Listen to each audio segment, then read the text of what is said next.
Now, what are some of the data types that are supported in TensorFlow?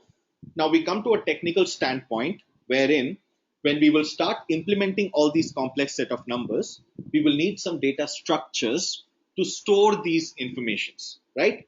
So definitely float, be it 32-bit or a 64-bit, is supported in TensorFlow.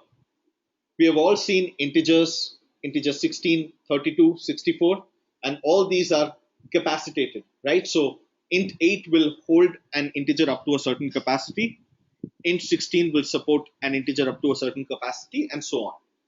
You choose the right data structure according to what you see in the data.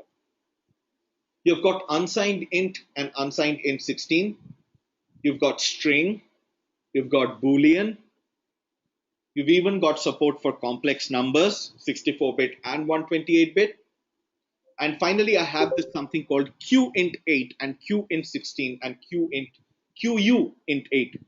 Now, for all the programmers out there, I'm sure that all of these items are familiar except for the last one, the quint 8, the quint 16, and the quint 8 part. These three are special TensorFlow data structures called quantitized values. What do? They have basically been designed by the Google team to reduce the size. Okay, so it's an optimized set of data structures that help us reduce size. In turn, they get processed faster.